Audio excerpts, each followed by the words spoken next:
নতুন বছরের প্রথম দিনটা নতুন কাপড় দিয়েই স্টার্ট করলাম নতুন বছরের প্রথম ভিডিওটা। তো দেখো সকাল সকাল সববার নতুন কাপড়, আমারও দুটো শাড়ি বাড়িতে ছিল, বের করে রেখেছি যে কোনো একটা পরবো। Everyone, good morning. Flavour of life চ্যানেলের আরেকটা নতুন ভিডিওতে তোমাদের স্বাগত। তো আরেকটা নতুন দিন আর নতুন বছর, আজকে বছরের প্রথম দিন। সবাইকে ভিডিওর প্রথমেই সবাইকে বলি শুভ নববর্ষের অনেক অনেক শুভেচ্ছা, ভালোবাসা, বড়োদেরকে প্রণাম আর ছোটোদেরকে অনেক অনেক ভালোবাসা জানিয়ে আমি আমার আজকের ভিডিওটা স্টার্ট করছি। তো কেমন আছো তোমরা সবাই? আশা করছি সবাই ভালো আছো আর আমিও ভালো আছি। তো আজকের দিনটা আমরা কিভাবে কাটাই, কিভাবে কি করি না করি, ওটাই তোমাদের সাথে একটা ছোট্ট ভিডিও শেয়ার করবো। আশা করি ভিডিওটা ভালো লাগবে। তো সঙ্গে থাকো আর দেখতে থাকো আজকের ভিডিওটা। তো স্নান করে এসে আগে সবাইকে ওয়েলকাম জানিয়ে, আমার ভিডিওর ওয়েলকামটা জানিয়ে তারপর চলে এলাম পুজো দিতে ঠাকুর ঘরে। তো দেখো ঠাকুর ঘরে সব কিছু পুজোর জোগাড় করে নিয়েছি, সব কিছু যা যা আনা হয়েছে সব কিছু জোগাড় করেছি। এবার ঠাকুরটা দিতে তো একটু সময় লাগবে, তো এবার সুন্দর করে পুজোটা দেব।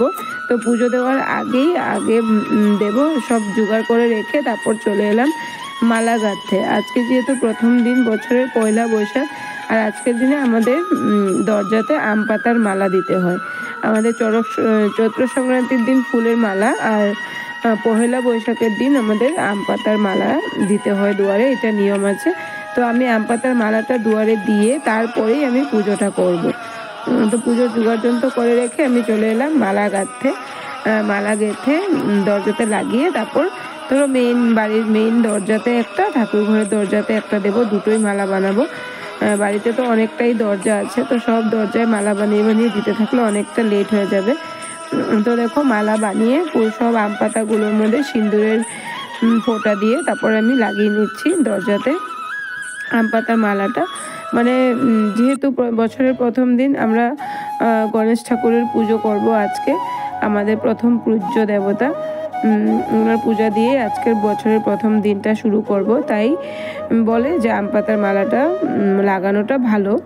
তাই আম পাতার মালা, এটা অনেক বছর ধরে একটা বলতে পারো আমাদের রীত হয়ে গেছে, এটা প্রতি বছরই এরকম করি। তো দেখো সব আম পাতাগুলোর মধ্যে সিঁদুরের টিকা দিয়ে আম পাতার মালা বানিয়ে দুয়ারে লাগিয়ে দিলাম। আর এরই মধ্যে আমার পুজো দেওয়াও হয়ে গেল। তো পুরো পুজো দেওয়াটা আর ভিডিও করতে পারলাম না। তো দেখো পুজো দিয়ে দিয়েছি, নিজেই পুরোহিত ছাড়া বাড়িতে নিজেই পুজো করে নিলাম ছোট্ট করে, যেভাবে আমার সাধ্য অনুযায়ী পুজো সেরে নিলাম। পুজো সেরে আমার গণেশ বাবার মূর্তিটা না খুবই ছোট, যেই ঠাকুরের মূর্তিটাকে আমি প্রতিদিন ফুল জল দিই, প্রতিদিন পুজো দিই, ওই মূর্তিতেই আমি পুজো দিলাম। তো এই মূর্তিটা আমাকে আমার ভাই এনে দিয়েছিল। ভাই দূরে গেছিলো একবার ঘুরতে, ওখান থেকে আমাকে এনে দিয়েছিল, তখন থেকে আমি আসনে এই মূর্তি বসিয়ে পুজো করি। তো যাই হোক, আমার পুজো দেওয়া হয়ে গেল। তারপর দেখো আমার বাড়িতে নববর্ষর প্রণাম পর্ব চলছে। ঠাকুরের পুজো শেষ করার পর এবার আমার ছেলেরা সব ওর বাবাকে প্রণাম করছে, সবাই লাইন ধরে। আর এবার আমার বড় ছেলেও প্রণাম পেয়েছে। ও বলছে তোমরা দুজন আছো আমাদের বিরাট আর বৈভব, যে তোমরা দুজন কিন্তু আমাকে প্রণাম করবে, আমিও বড়। তো তাই ওরা দাদাকে প্রণাম করলো, তারপর বাবাকে প্রণাম করে আদর করছে, এবার আদর সেরে নিচ্ছে। তারপর আমার বেলাতে কিন্তু আমাকে কেউ প্রণাম করবে না, বাবাকে প্রণাম দিয়ে আমার সাথে চলে আসবে সবাই কুস্তাকুস্তি করতে। মায়ের সাথে আলাদাই আবদার আর কি। তো ওইদিকে দেখো বিরাটের আদর করছিল বলে বিরাটের গালে দাড়ি লাগিয়ে দিচ্ছে, তাই ওর অশান্তি, ও ব্যথা পেয়েছে। তারপর দেখো বাবাকে আদর করে মার সাথে চলে এসেছে, মার সাথে কুস্তাকুস্তি করতে। মাকে প্রণাম করলো না, মাকে আদর করতে চলে এসেছে। তো এই ঠাকুরকে পুজো দিয়ে বেরিয়ে এসব একটু সময় ভিডিও হলো। এই যে আমার 3 ছেলে মিলে আমাকে আদর করছে। তারপর দেখো কালকে চড়ক মেলার থেকে নিয়ে এসেছিল এই যে বাবলসটা, তারপরে কি খেলনা, এবার এই যে বাবলসটা দিয়ে ওরা দুজন খেলছে। তো ওটা আমি একটু ভিডিও করলাম, দেখতে ভালো লাগছিল। সবাই নতুন কাপড় চোপড় পরে ঘরের মধ্যে খেলাখেলি করছে। যেহেতু আমাদের এখানে ওয়েদারটা ওই দিন এত ভালো ছিল না, একটু বৃষ্টি বৃষ্টি ছিল, কিন্তু দুপুর টাইমটাতে রোদ উঠেছে। তো এবার পুজোর প্রসাদ নামিয়ে নিয়ে চলে এলাম, সবাইকে প্রসাদ দিয়ে দেবো, তারপর দুপুরে রান্না বান্না শুরু হয়ে যাবে। তো দেখো সবাইকে দিয়ে দিলাম প্রসাদ, দিয়েই চলে এলাম রান্না করতে। তো যেহেতু আজ নতুন বছর, নববর্ষের দিন, আর গত বছর শনিবার পড়েছিল বলে আমরা নিরামিষ দিয়েই শুরু করেছিলাম বছরটা, কিন্তু এবছর যেহেতু সানডে, তো নিরামিষ আর চলবে না, 2 দিন 3 দিন নিরামিষ খাওয়া হয়েছে, তাই মাছ নিয়ে এসেছে। আর তো আজকে রান্নাতে হবে মাছের ঝোল, একদমই শর্টকাট রান্না হবে আজকে, সিম্পল রান্না। তো মাছের ঝোল করব, মাছটা ভেজে নিচ্ছি, আর সিম্পল করে পাতলা করে মাছের ঝোল করব। তো এই পুজো টুজো দিয়ে এই 2 দিন ধরো, সংক্রান্তি বলো মাসপলা বলো, স্নান করে এসে পুজো দিয়ে দিনটা শুরু করি, ওইটা খুব ভালো লাগে। এমনিতে তো সবসময় এই জিনিসগুলো হয় না, আর এই কিছু একটা উপলক্ষতে যখন এইভাবে দিন শুরু করি তখন খুব ভালো লাগে। তো দেখো মাছ ভাজতে ভাজতে এদিকে আমি ধোকা বানিয়েছিলাম, যেটা আমার গতকালকে রান্না করার কথা ছিল। আমি গতকালকে রান্না করব বলে রেডি করেছিলাম, কিন্তু রান্না করতে পারিনি, তাই ওটা আজকে করলাম। ছোলার ডাল আর কুমড়ো দিয়ে ধোকা বানিয়েছি। ধোকাটাকে আমি এইভাবে থালে ঢেলে ঠান্ডা করছিলাম।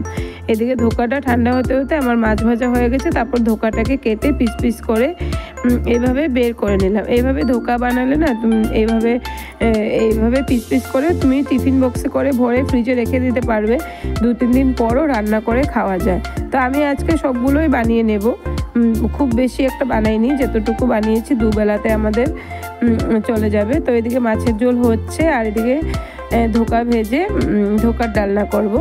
তো এটাই আজকের আইটেম হলো, এটাই মাছের ঝোল আর ধোকার ডালনা। আর ডাল ভাজা এসব কিছু করব না, কিছু কিছু রয়ে গেছে, তরকারি আছে, ওইসব দিয়ে খাওয়া হয়ে যাবে। তো ধোকাগুলোকে দেখো ভেজে নিয়েছি, আর ধোকা ভাজতে ভাজতে না, ভাজা ধোকাই সবাই 1 পিস 2 পিস করে খেয়ে নিয়েছে, তো কম হয়ে গেছে। তো দেখো রান্না হয়ে গেছে, এবার ভাত বেড়ে নিলাম সবার একসাথে। তো আজকে রান্নাতে ধোকার ডালনা, মাছের ঝোল, আর হলো কালকের চাটনি ছিল, দই ছিল। তো দুপুরের খাওয়া দাওয়া শেষ করে দেখো, এটা কিন্তু আর তারপর কোনো ভিডিও শ্যুট করা হয়নি। সন্ধ্যের পর চলে এলাম আমার জায়ের বাড়িতে। এবার আমাদের পিহু একটু ভিডিও করছে, পিহু বলছে দাও মনি আমি একটু ভিডিও করে দিই। তো পিহু ভিডিও করছে, এদিকে আমার যা চা করছে। আজকে জায়ের দোকানে পুজো হয়েছিল, গণেশ পুজো, তো আমাকে দুপুরবেলায় আসার জন্য বলেছিল। তো ওই সময়টাতে তো আর বাড়ি থেকে বেরিয়ে আসাটা সম্ভব হয়নি আমার পক্ষে, আমিও বাড়িতে পুজো করছিলাম, কাজ ছিল, তাই সন্ধ্যের পরে এসেছি পুজোর প্রসাদ খেতে আর একসাথে চাও খেতে। তো যা বলেছিল বিহু খেতে, মানে দই চিড়া খাও, দই চিড়া রেখেছিল আমাদের জন্য। তো আমি বললাম না, এখন আর সন্ধ্যের পরে দই চিড়াটা খাবো না, ভালো লাগছে না। তো আমরা চাই খেয়েছি, তারপর সবাইকে দিয়ে দিল, বাচ্চাদেরকেও দিল পুজোর প্রসাদ খেতে।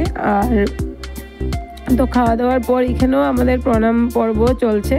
আমি যেহেতু জেঠিমণি, তাই পিহু আমাকে প্রণাম করলো।